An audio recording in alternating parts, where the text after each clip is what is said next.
people roll in, I'm going to put a message into the chat for them about putting their questions into the Q&A.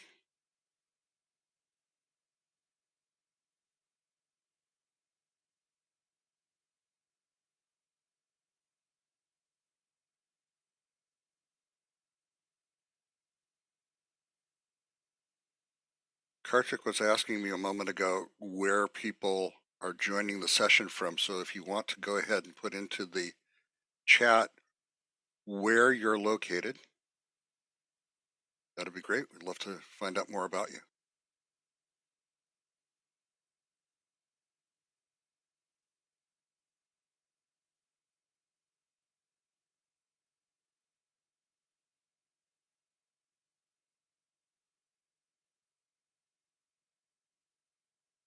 South Africa, wow.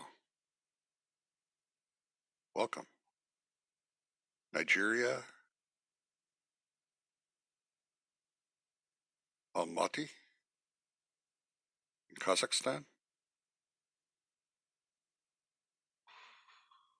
Uganda,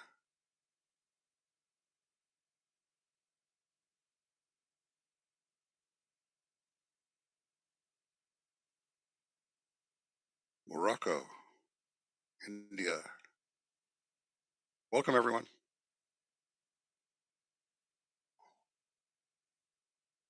Tanzania.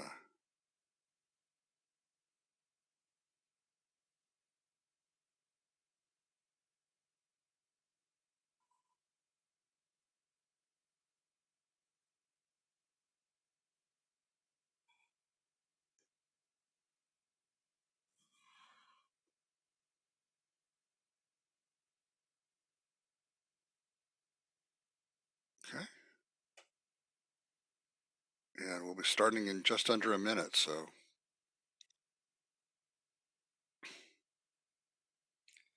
As a reminder, if you have questions, please put them in the Q&A box in Zoom. And that way we'll be able to keep them separate from the chat stream.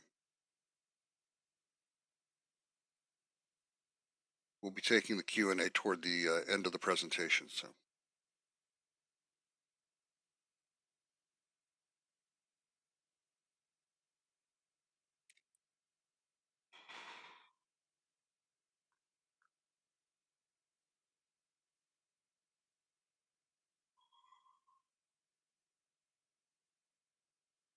Okay, and here we go.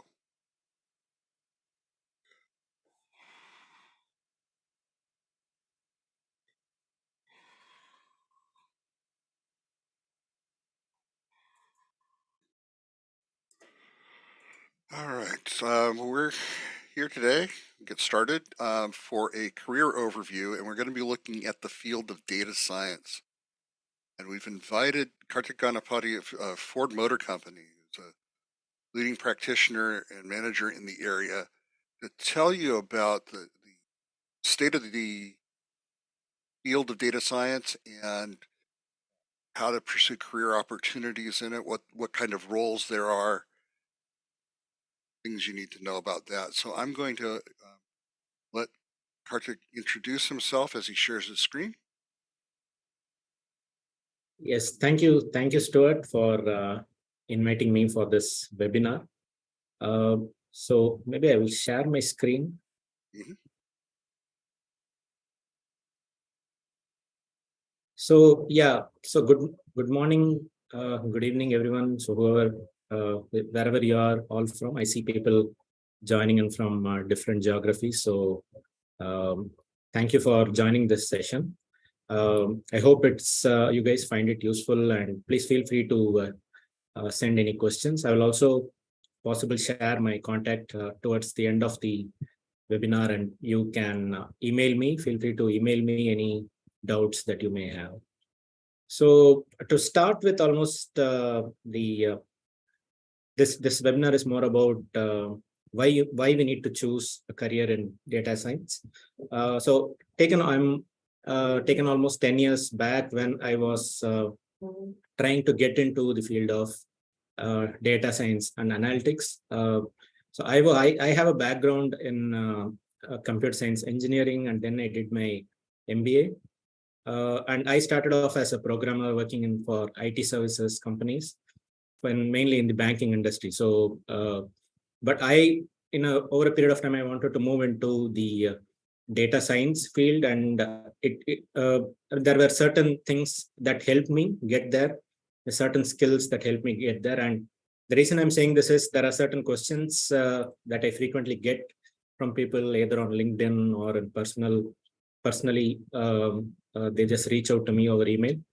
So some of the questions are pertinent to that. So yeah, so a quick background about me. I have totally about 18 years of experience, mainly about 12 years, mainly in analytics and data science. I have worked for large services company as well as product companies, startups, managed data science teams. And yeah, I have mainly worked across different domains. So that's something that I like, because I did not stick to one specific domain, but across domains, I got to understand a bit of uh, many domains. So yeah, so today this is the agenda, how we will start with. So I'll give a quick overview of data science. Incidentally, I did a webinar last year, somewhere around August. So some of the content may be similar, or there are some new content I have added.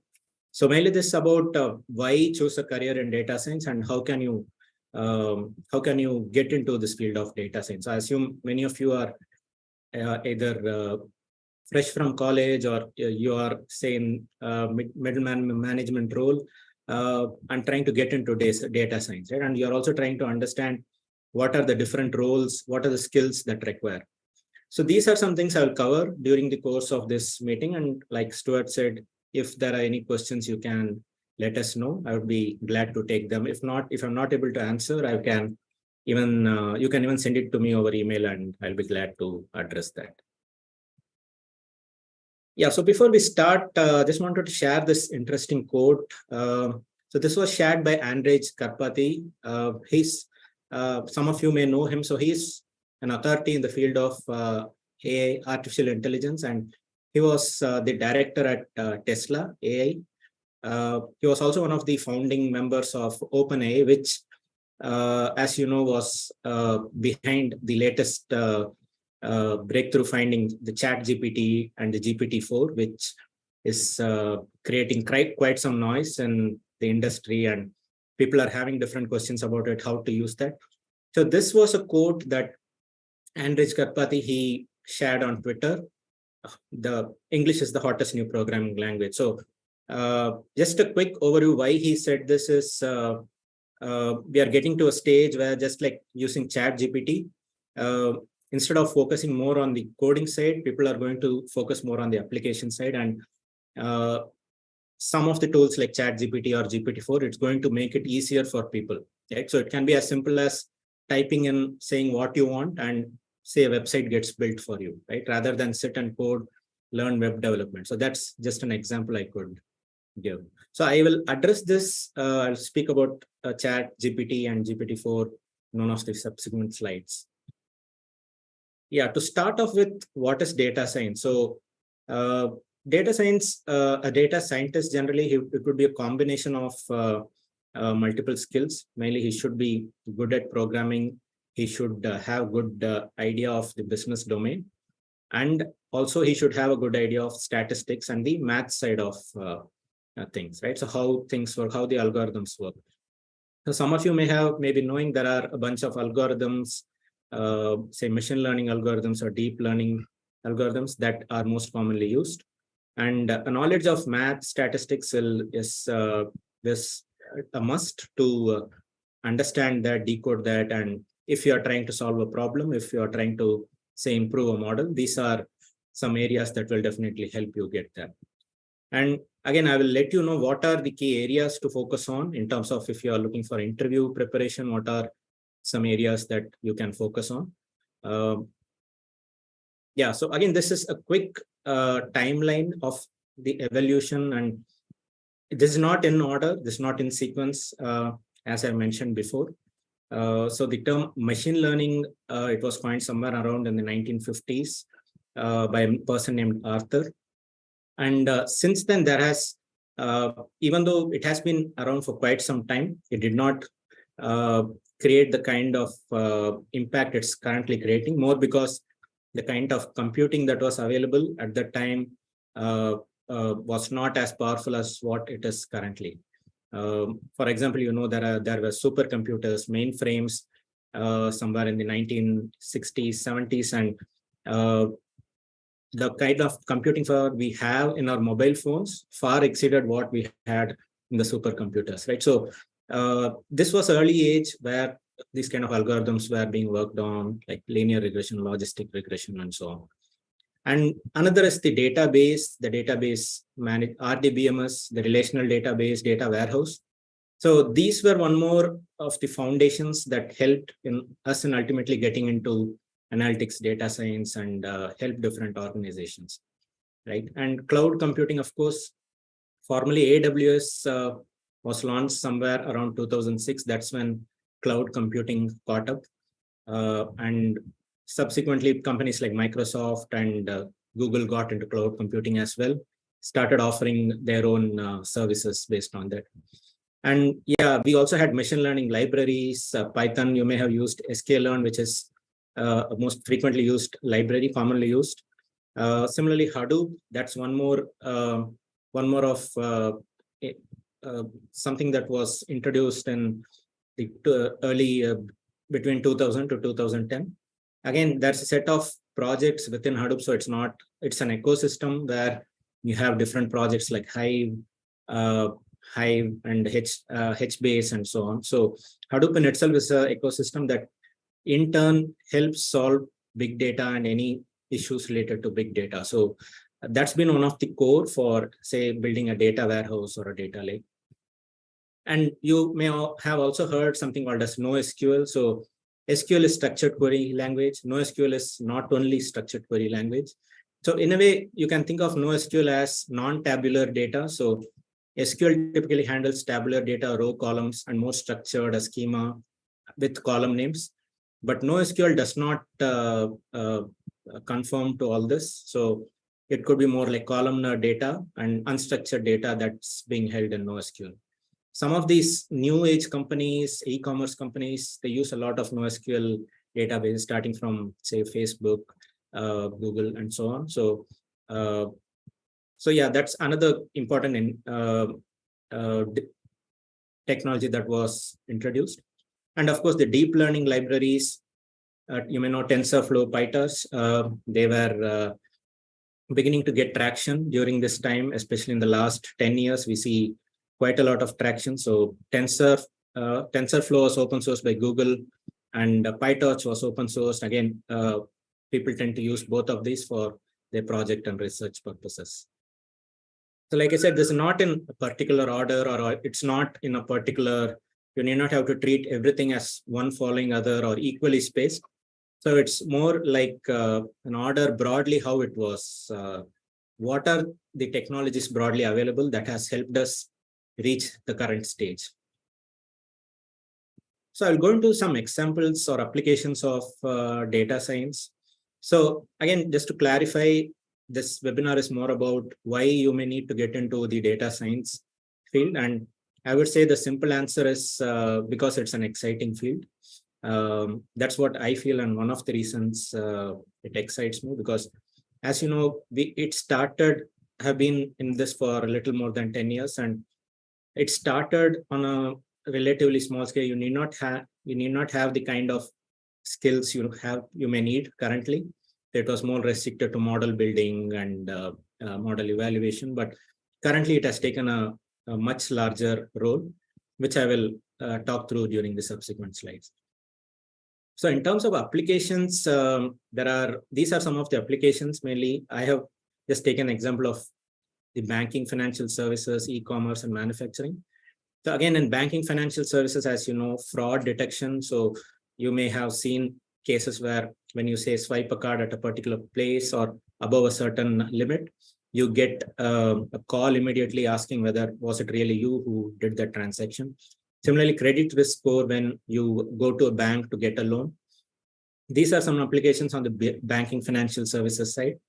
And e-commerce again, there's a lot of machine learning and AI that's being used.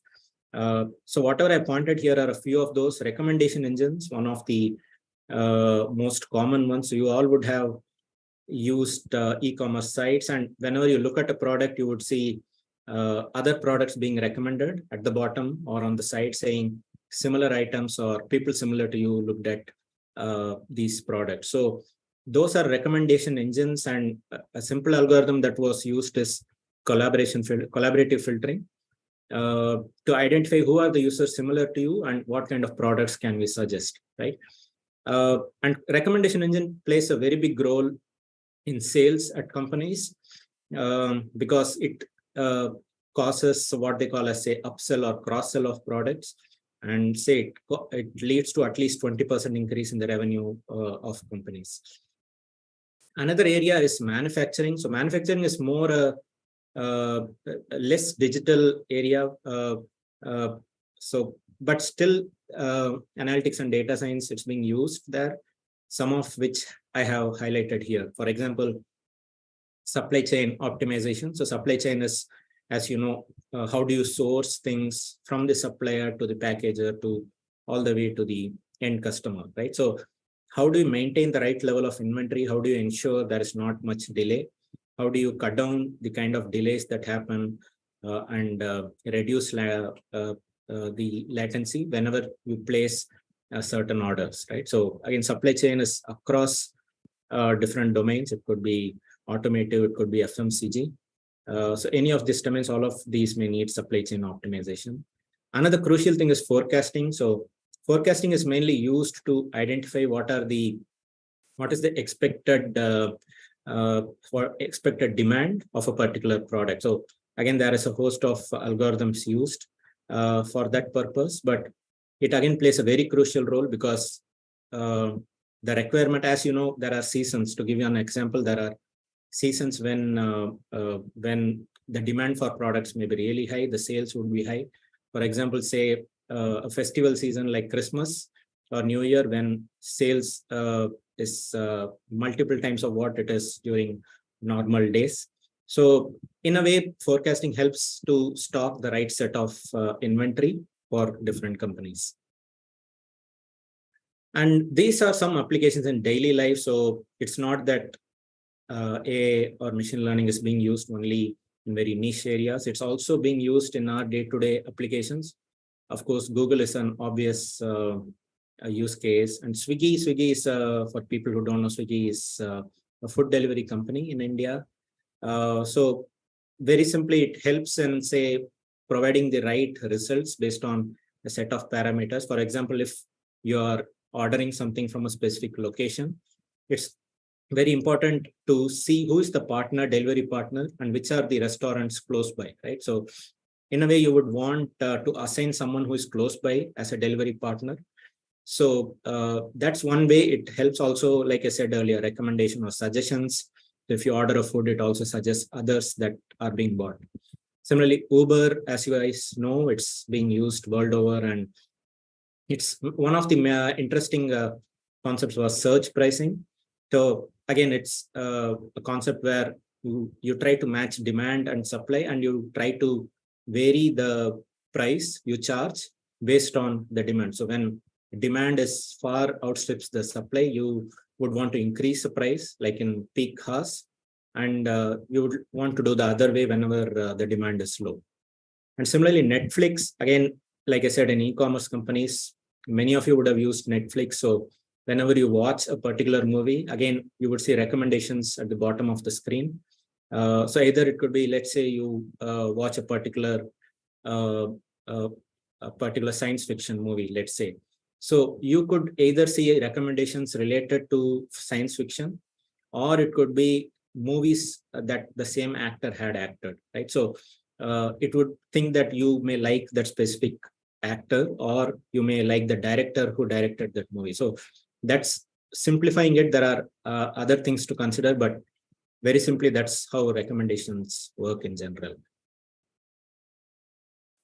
Since we have been talking about data science, and again, it will be incomplete without speaking about GPT, ChatGPT, and GPT-4, which has been creating a lot of excitement currently, and also some kind of anxiety among people. So the anxiety, because people say that ChatGPT may, or rather applications that evolve, ChatGPT may be the starting point. There are other algorithms that will evolve over a period of time, and that may ultimately take away a lot of jobs. But we also see the benefits. So what I highlighted here is an example. It's hardly, I would say, 3 or 4 months since ChatGPT came out, and GPT-4, its new variant. So again, it's much better. GPT-4 is like a family of algorithms, and it's doing much better than ChatGPT. And these algorithms are already being used actively. It's not like we are planning sometime in the future. For example, Khan Academy is online learning platform. So they have started using the screenshot that you see as an example, where they try to use like something like a chat bot to interact and help students to understand the concepts, answer questions in a better way, right? The other one is another example of its application is Microsoft 365. So they have introduced something called Copilot, which in a way is integrating ChatGPT into Microsoft products. For example, say Microsoft Word or Office, Excel, PowerPoint, right? Any of this, if you want to test it out, you can go to say Google Sheets online, or you could, even if you have MS Word, you can test that out there as well. So similar to what is being shown here, you can generate content, you can type in what you want, and the content will be automatically generated, right? So that's another area it's being actively used. As you know, Microsoft owns a big part of the OpenAI, which had founded ChatGPT and the set of algorithms. Yeah, so moving next, I wanted to give an overview about what are the steps mainly involved. The reason is, since I will tell you guys about the roles that are available in data science, I wanted to say what is the steps generally in data science or machine learning model building. So what you see here is generally a life cycle of how data is being used. So starting from the left, data engineering. So that is where data ingestion. So you would have data from different applications. Say you are in a specific bank, or say you are in a specific manufacturing company. You have data in different sources, and how do you integrate the data? So data ingestion effectively means bringing that data and putting in a particular place, right? In very simple terms, that's what it means. And as you know, you cannot use data as it is. You have to process, transform into a particular form. So that's pre-processing, and you have to store it somewhere. So which database do you store? Is it Hadoop, or is it any other RDBMS where you store that? The next is data analysis. So step 1 is getting data. Step 2 is understanding data and getting some insights. So here, this is one of the very crucial steps, because you try to understand what lies in the data, what are the insights that are available in the data, right? So because without understanding that, you may not be able to proceed further, say with the model development or deployment. So the next step would be model development. Some of you may be knowing these steps. So feature engineering, how do you transform the variables that you need, understanding which are the variables you need, and then how do you transform it in a form such that it can help build a robust model, right? So that's feature engineering. Model training, again, as you know, you take data, you train it using a specific algorithm, say random forest or XGBoost. And model evaluation, so you test how well your model is doing, and you select the best one, right? So you ensure that your model does not have any kind of a bias or variance issue. You test certain metrics and see that it's doing well on all those parameters. And the next one, the last, especially the fourth one that you see here, ML engineering, this is something that has evolved a lot. What you see here, model development has traditionally been there for a long time, but ML engineering is while you develop a model, so how do you deploy it? How you create an enterprise-wide solution? So some of you may be working in IT and you must have deployed production grade applications.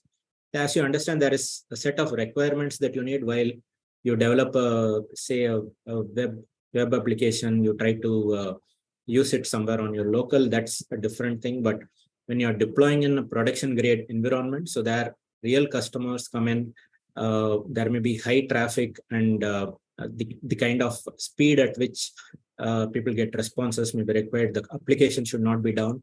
So all this partly is being handled by ML engineering. So ML engineering would cover model serving. So model serving is, think of you have deployed a model and it starts predicting. So let's say whenever a customer walks in a bank, he asks for, he applies for a loan, and you try to check what is his score. Let's take a simple example.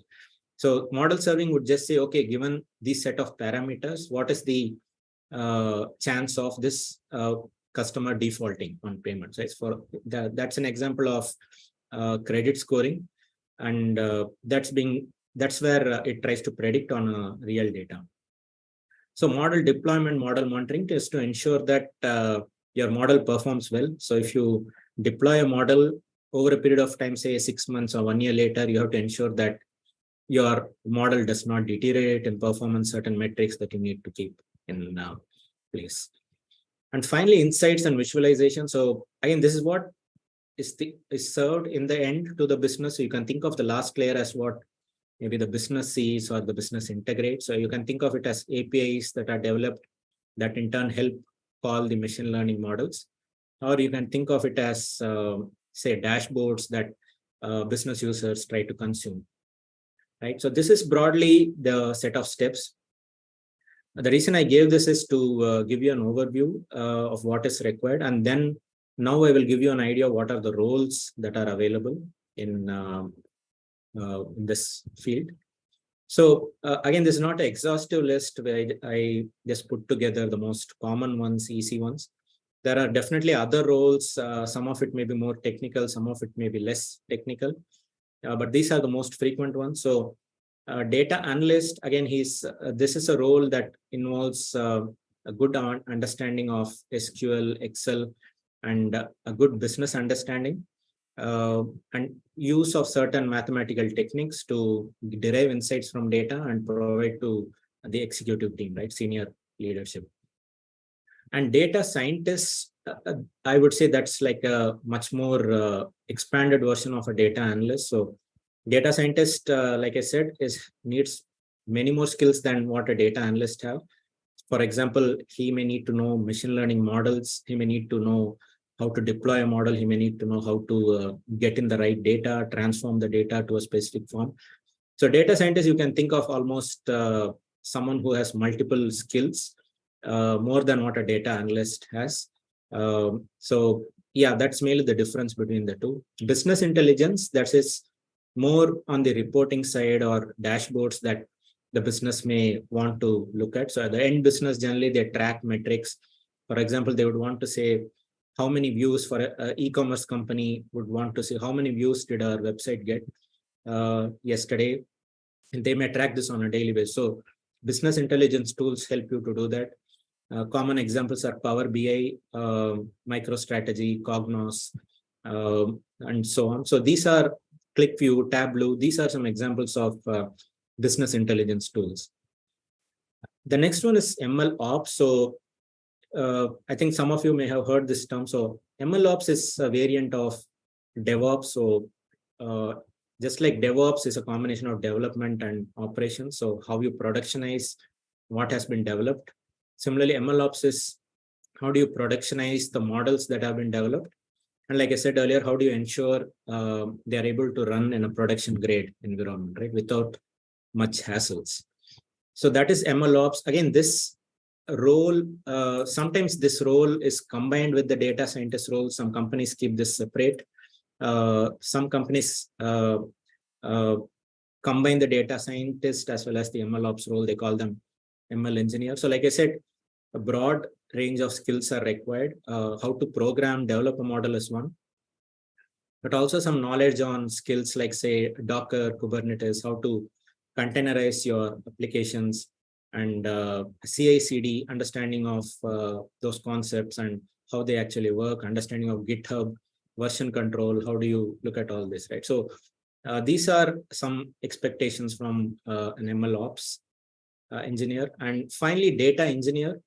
So like I said, data engineer would fall under the category of data engineering. So this is where he would, leftmost part that I said, data ingestion and data pre-processing. So that's where this data engineer would mainly be helpful. Again, the kind of skills required is a bit different. Even something like um, understanding of big data technologies like Spark or say Informatica. So Informatica is what is called a ETL tool. So basically it pulls data from the source, transforms it, and lands it in the database.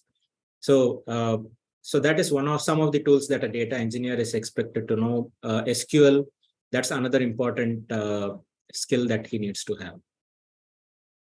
So moving on, yeah, so I added this because these roles that I mentioned have been there around traditionally, but there may be newer roles that may come up as well. For example, going back to what we were speaking about, the GPT, there is a new role that's coming up. Again, it's not across companies, but the role is called prompt engineer, as being said. So, so prompt engineer is someone who, as the name says, provides the right set of inputs, say, to something like ChatGPT UI, and it's to ensure, in a way, it's to ensure you get the kind of output that you require, right? So, if your goal is to write, taking an example, if your goal is to write a blog for a company, your prompt engineer may provide the right set of inputs. So this inputs can be plain English. You don't need any idea of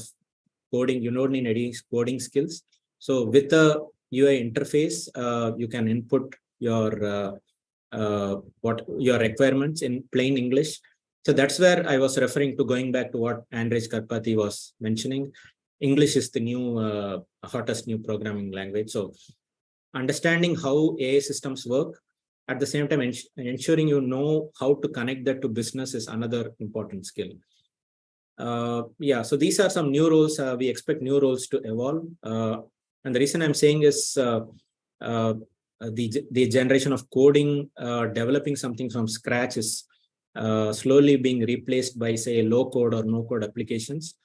So for people who do not have that much of coding experience, you have low code or no code application where even someone with a basic understanding of the platform will be able to develop a model and do some predictions, right? To give an example. Yeah, so coming to key skills for a career in data science. So like I said earlier, there are three broad areas.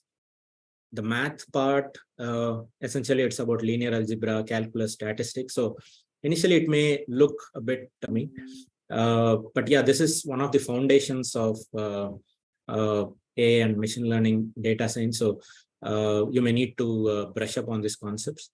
Software engineering, like I said, again, in software engineering, I have included a lot of model building requirements. So by software engineering, I think I combined machine learning as well as the software engineering ML ops part of it. Yeah, so programming language, understanding of programming language, you can pick up a simple programming language like Python. You have R, which is another statistical programming language. So you can pick up such kind of languages, experiment with it. For fun, you can just build your own applications. So there are packages, libraries available in open, and you can try using that and build your own application. So that's more like a fun project you can do, more to get an understanding of how things work. And similarly, like I said, scikit-learn, TensorFlow, PyTorch are all libraries, ML and AI libraries that's most frequently used in the industry. And another important thing is the business understanding and critical thinking. So this is something that even if you attend interviews, this is something that people expect a lot. And this is something you may need to brush while programming, and the math side is one.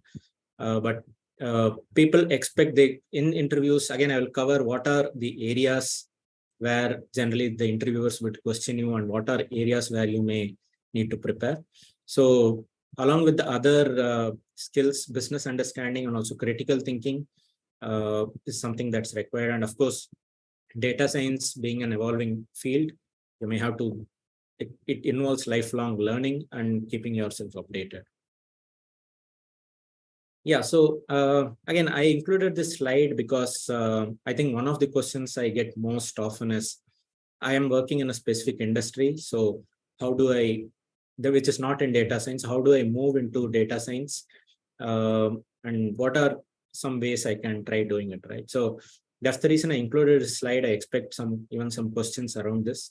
So what I would suggest or recommend is, if some of you are in IT, you can look at how you can use your skills, complementary skills, where you can transition into data science. So just to give you an idea, companies look for people who are good at already have the skills, or if they feel someone can pick up those skills, they provide them opportunities as well. And to do that, you can see what skill do you currently have, and where can you really help, or how can you, what kind of transition can you make into data science, right?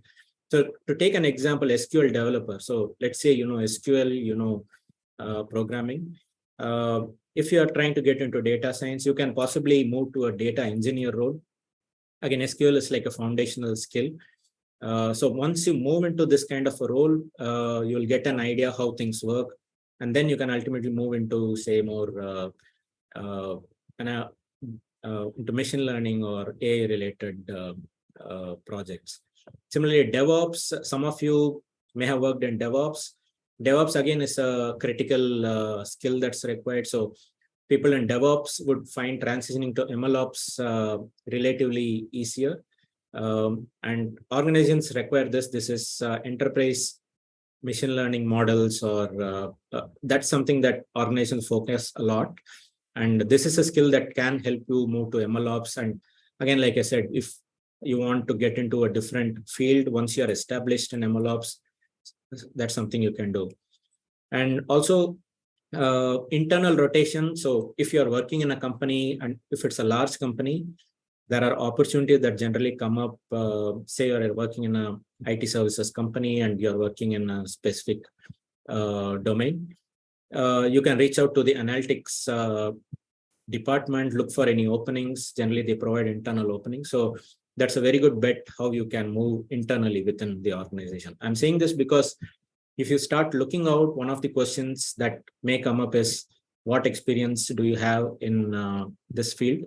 And so you may have to start from scratch, almost like you have to prove that you're good at this to a different company. But if it's internal, you can even use the help of someone like your manager. If you can get his recommendation, then you can even use that as a way to get into the data science field. Another important thing is personal projects. So while certifications are one, but keeping personal projects, like I said, so do some fun projects on the side. Take NLP models, or they take any kind of computer vision models, and have a GitHub repository for yourself. Put it on your resume, put it on your LinkedIn profiles, because when people who want to hire, they look at these and your projects, your side projects are impressive. It tells that you're really interested in this field and this role, right? So this one more advice I had. In terms of interview expectations, these are some 5 areas that you can broadly look at, and also where typically the questions come from. And also I've included some ways to prepare, or how to understand what kind of interviews. So mentorship, the reason I say is I benefited a lot from this, and I still continue to reach out to people if I need to understand or learn something. And people are ready to help. Not everyone, but there are people who would definitely help you. You can either reach out through LinkedIn, your personal contacts, and it would give a very good perspective about what is required. The second is understanding algorithms. Of course, this is one question that will come up in the interviews. They may ask you about, say, explain the XGBoost algorithm, explain random forest. What is the difference between the two? When do you use these, right? Some of these common questions. And similarly, case study scenarios. So that's one more area that generally the questions come along. So they may give you a scenario, a hypothetical scenario where they say this is the data that's available. For example, like a retail store or say FMCG industry, banking industry, this is the data that's available. And how would you handle this problem? For example, I want to identify the most valuable customers. So which data would you pick? What kind of model would you build?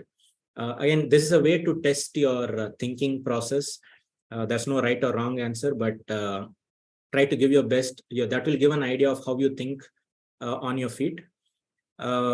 Similarly, data-oriented thought process. So, like I said, the data science industry, while programming, that's one part of it, but thinking in terms of which data to use, how to use, that's another critical skill, which ultimately the organizations look. So there are a lot of resources how you can that you can refer to fine tune these skills. Something like Kaggle. If you go on Kaggle, there are tons of open source uh, projects that are being done. Fun projects. It could be simple machine learning models to computer vision models, NLP models. So that's a place where you don't even need to set up an environment. It has environment set up there. You can just log in and you can start coding in the browser, right? So you can also know where you're going wrong. So it's another fun way to learn. And similarly, finally, pick some key projects which are technically intensive that you have done in the past, so that it will show what kind of how impactful your work has been. Yeah, so I spoke about practicing coding, learning coding. So these are some top sites. I have used a few. The others I had to just search and get it, like HackerRank, LeetCode. These are some excellent sites where you can learn programming online. Again, YouTube, that's something I did not include, but another excellent resource. You see a lot of free resources, even courses, 10-hour courses, 15-hour courses being taught, all for free on YouTube, right? So these are some sites you can refer to. Some good books. I have referred to some of these books for understanding. These are some of the good books. Again, you could search and try starting with a few of them. So that will help. And yes, of course, you have, like I said, online portals or other open courses. Khan Academy is one, and some of these other websites, these are some that you can refer to. So yeah, so that's it from my side. I tried to cover most of what was asked. And yeah, you can, like I said, you can reach out to me at this mail address. Again, if you have a specific question, please feel free to share it with me. Again, given time constraints, there may be some delay in responding, but I will try to respond as at the earliest. Yeah, so Stuart, is over to you. Is there any other areas that you would like to cover? No, I think we'll get to the questions and the answers. And Okay, so I'm going to take back the screen sharing. The questions and the answers, but we don't need to watch the slide while we're doing that, so I'll stop that. And so we have a number of questions that came in through the chat as well as through the Q&A, so we'll try to get to many of these as possible in the time allowed. So here's a question that relates to what you were saying about ChatGPT. What are the implications of using ChatGPT for someone learning programming? Should you be dependent upon using it if the aim is to learn? yes, so that's a good question. And this was something I was playing around with as well, looking at ChatGPT. One, if you're learning programming, I would say please try it out ChatGPT. So ChatGPT may be an AI model, but you can learn programming through ChatGPT as well. For example, you could just say, I have seen cases where people in less than an hour, they have built a website for themselves by just asking the right questions to ChatGPT. Like I said, simple English statements asking for what type of code is required. But the catch here is there are a lot of bugs or errors identified. It's not 100% perfect, but the amazing thing is how effective it is. I would say it covers almost 70-80% of what we require. There are definitely areas that they need to still work on, and I'm pretty sure with the speed at which things are changing. So to answer your question, yes, you can use ChatGPT. For example, you could simply say, can you write a for loop, giving an example in Python? How do I write a particular JavaScript function? And all of this, the answers would be shown. You can feed in a code, and you can ask, can you explain what is happening in the code, right? So it works both ways. It will give you code, or it can take your code and tell you what is happening. So just a few of them. Again, the kind of applications are numerous. So yeah, so you should try using it rather than fear what it may do. You may need to use it, understand, and then in a way try and play around with such kind of tools. Thank you. We have a question from Raj who's asked, can a student from a non-engineering background make a successful career in data science, become a data scientist, and how should that person approach um, doing that? Yes, yes. So again, since you said non-engineering, there are multiple fields, people from multiple fields who have become data scientists. I have seen a lot of people. Engineering is one small subset of it. Something like a statistics, people with a background in statistics, math background, and many more, right? So engineering is not a must. A good understanding of math, and I see people pick up, of course, programming and other skills that's required. And the way you should approach it is depending on your background. So like I said, if you're a statistics, have a statistic background, and you're not very comfortable with programming, you can start with something like SQL, Python. Easy to pick up, easy to start. Start with some small side projects, and also look at internships, how you can get an internship opportunity, so that will help you get a toehold in this industry. Okay, thank you. You had covered this a bit in your presentation. Still have a couple questions on it about the difference between a data analytics and data science, the distinction between Yes. the two. Yes. So, like I said, data analytics, again, is a smaller area. It is not as intensive in terms of programming.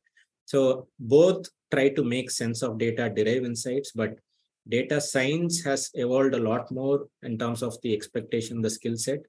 Like I said, the engineering, software engineering part of it is a big area that needs to be covered, ML ops and so on. Data analytics simply could be taking data, creating reports for your leadership, sharing your insights, and at times maybe creating simple models like linear regression, logistic. But data science involves much more than that. So, like I said, it's a combination of engineering, software engineering, plus math, plus business, right? So that's the way you can. It's much more evolved than data analytics. Yeah. Is it fair to say that data scientists build the models that data analysts then use to interpret the data? Yes, so that is one of the applications. Like I said, data scientists, one of the key things is model building, and how do they deploy models, so machine learning models which learn from data and do the predictions going forward, right? So, like you said, it can be something that the data analysts can take as an input. Cool. We have a question from someone who apparently just completed the 12th boards, which I assume means that they completed secondary school, and they want to know if they should look at becoming a data scientist through a BCA degree, or are there other courses, approaches that they can take? Yeah, I can, like I said earlier, and BCA, I have seen MCA candidates, quite a number of MCA candidates become data scientists in my team. So that could be one option, doing a master's in computer application, or like I said, doing a course in math and statistics. That could be something that will really help if you can get into a good college and do a course in, say, math and stat. Uh, so that will give a very good foundation understanding of the concepts that you would learn in AI and ML. Again, engineering could be one of them, not a must.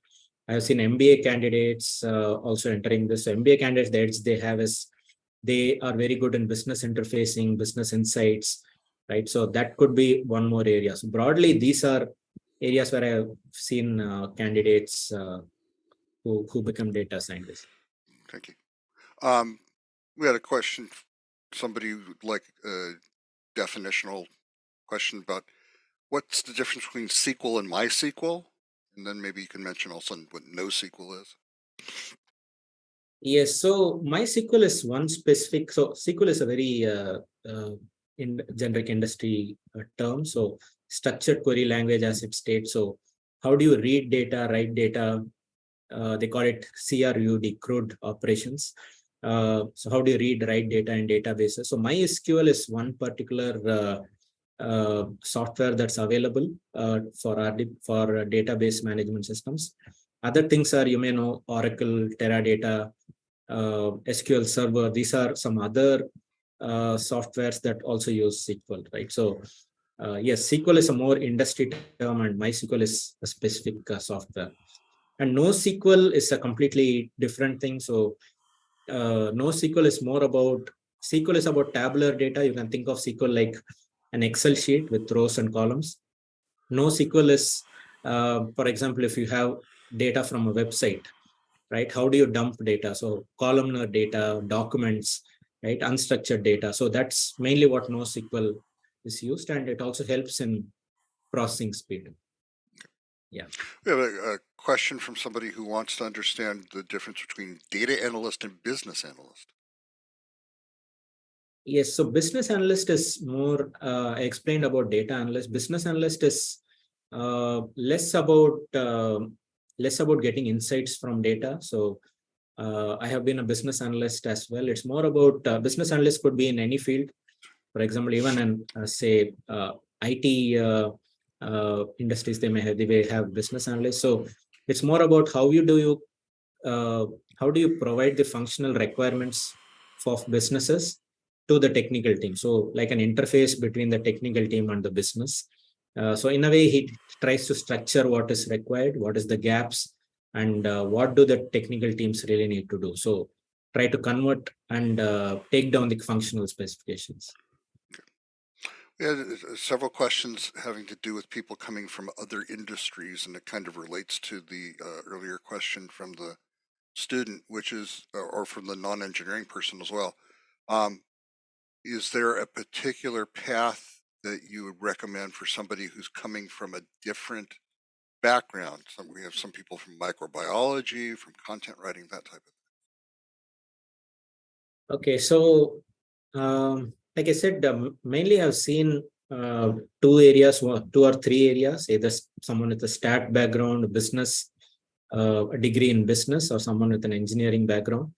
If you are from a specific domain, like in microbiology, you can, if you want to pursue a career in that field, you can use your domain knowledge for doing that. And like I said, business is one part of data science. So you have to see how interested you are in programming. Everyone may not find programming easy, or they may not like programming. So you have to see, is that something you like? And similarly, the math part of it, right? Is that something you're able to pick up and understand? So yeah, so if again, depending on whichever domain you are, there may be requirements. But the catch is sometimes some domains are quite broad, may have a higher requirement. Some domains are very niche, right? So you have to see where you can accordingly get into it. And similarly, doing a course or doing a certification, that could be something that people can try. For example, there are say courses that are provided, say 6-month or 1-year course. So that's something that you can also try, so that you dedicate some time just to understand it, and in the end you based on that you can pitch to different companies. So that is one more option. And you may also get placement assistance from these companies when you do courses then. I have a application question from a content writer who is going into SEO and SMM, and he's curious to know what, or he or she is curious to know what kind of data one would analyze for this role, and you might mention, ChatGPT as a potential avenue for that as well. Yes, so content writer is something very similar to what I mentioned, one of the applications of GPT. So yeah, again, depends on if I understand the question correct, what data can analyst for this role. So yeah, again, the kind of keywords that is being used, or you very simply said you're a content writer, so you may be knowing how to structure your writing in a way that can get more views. So if you are developing a website, how to structure your content in a particular format. So how do you use such tools like GPT or any of these? They call it generative AI. So like something that generates content for end users.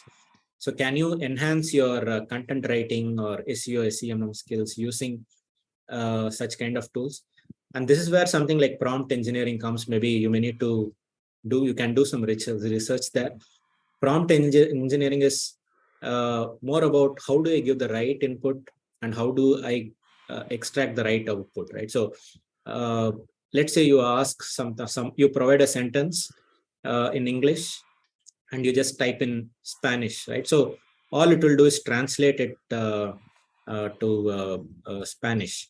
But let's say you provide some other input, right? So let's say you want to say, how do I generate content, further content from this sentence? So all these are done through prompts. Prompts are again like keywords, and you may need to understand that. So that I can see content writing, such kind of tools will be a good one to try out.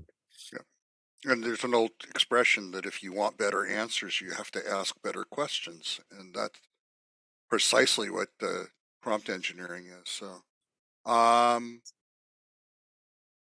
Juliet asks if there are any companies you can recommend for internships.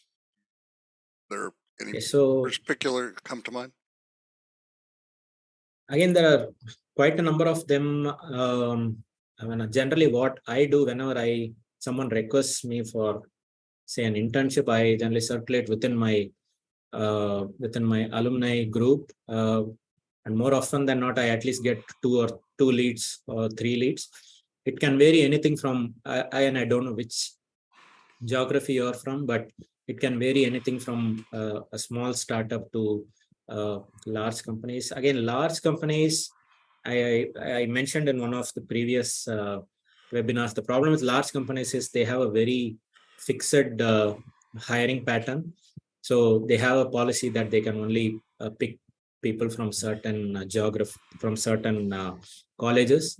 But startups, they look for candidates who can help them out. They're very not so hierarchical as large companies.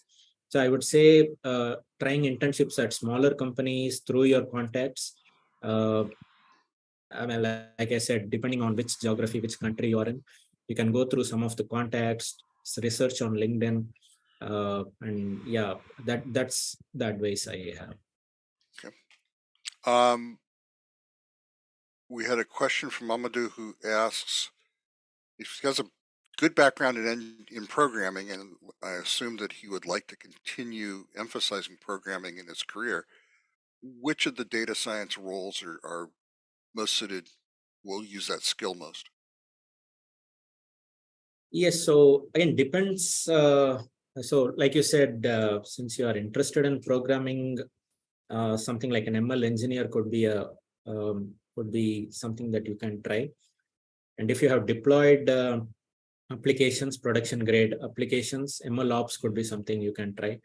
Again, if math is something, like I said, math is something that you are not very interested in, you can look at roles like an ML ops role or even a data engineer role. For example, data engineer role does not require as much math. It's more about understanding the data, using tools like say Informatica or even Spark, like big data technologies for landing the data, which in turn is being used by the other data scientists, right? So those are some roles you can definitely try. Yeah, Okay. that's. Um, and I think your slide, the cartoon slide, touched on this, and well, it asks if development of generative AI is ever going to replace data scientists. Uh, okay, so yes, that's a question that is something that's being asked frequently. So definitely, I think there is one saying that is being said. So uh, generative AI may not replace employees, but it will replace people who do not know how to use AI, right? So rather than think in terms of I am a data scientist, will it replace me? You have to think, how do I understand this and how can I use it? Like someone said, they are a content writer, they will definitely benefit from understanding how to use ChatGPT for their own case, right? So if you are able to help an organization uh, improve their productivity, do things much faster just by using these tools, then definitely you will be someone whom people will be hiring. Your role may change, but like I said, uh, the amount of coding required is all, that's the pattern that I see. People, amount of coding required is slowly coming down. Like people are going to no code, low code technologies. So yeah, the kind of roles can really differ. I was talking about Chat GPT, but even on the other side, you have computer vision, generative AI can be, you can generate images of people who do not exist, generate new kind of photography, right? Any of these things. So the time, like that's why I said the type of roles will change. Even people are evolving from coding to more the business applications and kind of breakthroughs we have done. Thank you. We have a question from a university student in mathematics and computer science, and asking for recommendations of what courses they can take in their program to prepare to be a data scientist. So, okay, so they have, if I understand your question correct, they have a background mathematics and computer science, That's correct? what they're studying in university now, yes. And so Okay, so they want to know how to become a data science while they're doing that studying. yeah, so I think that what the course, I don't know what's the kind of subjects that are being covered, but I think math and computer science almost covers a good amount of what's required in data science. And yeah, try to, like I said, so you may know programming already, start developing some side projects, working on side projects. And there are some specific courses, like you can focus on ML, machine learning related courses that can move you to help you get into this field, right? And of course, look at internships. Like I said earlier, try to go through your contacts or LinkedIn. These are some good places to start off in this field. Okay. We have someone who's currently an M&E specialist and would like to know how data analysis works. Is that a good transition to pivot into, or is it something that would be a skill set to add to? Sorry, so what is M&D? I didn't get that. That I don't know. Know what M&A is, which is mergers and acquisitions. So maybe Okay. our learner or attendee will clarify. So let's move on. So is a short-term course certificate sufficient for your CV in data science, or what else do you need to build out your CV? Yes, so again, this is a frequent question and something that I should clarify. So, short-term certificates, getting a certificate, spending time getting a certificate is relatively easier, but putting in the time and understanding, developing the expertise to really think in terms of data and how can I use this data to build interesting applications, that's a completely different skill. So getting certificate alone will not be enough. In fact, these days you can uh, get online certificates or so, but companies look for people. How do they apply, right? So even if you have multiple certificates, they are going to ask questions about what type of projects have you built. If you don't have a background already, they will ask you specific questions on the ML algorithms, programming, and so on. So yeah, I would say course certificate is relatively, it may, for knowledge, that's something that you can do, but definitely for if you're looking for a job, you may need to build projects to get into this field. Okay. Um, I want to reassure everybody. Ross asked if the slides will be shared.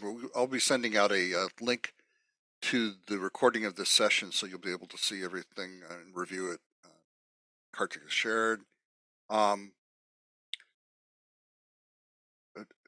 Debbie asked an interesting question because another application question. He's a PhD student. He's working on his thesis, and um, he doesn't want to give his work to a scientist or an analyst to do the analytical part. Can he use ChatGPT to help in his analytics within his thesis project?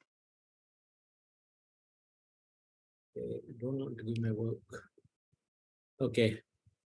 So yeah, again, there are some concerns. I'm not fully aware, but there are some concerns, privacy concerns, that if people put their data on ChatGPT, in a way, it can be used in some form. So uh, again, I see that you are trying to look for privacy of your thesis work, but I mean, you can take a call. You can see you do not give any sensitive information, because I see there are cases where people feed in data into ChatGPT and that gets used in a form they don't want to. For example, someone may input company specific information and the information is being used to all over, right? So remember that the data is what has been used. Historical data is used to train these models. So maybe the data that you feed in will also be part of this model. Yeah.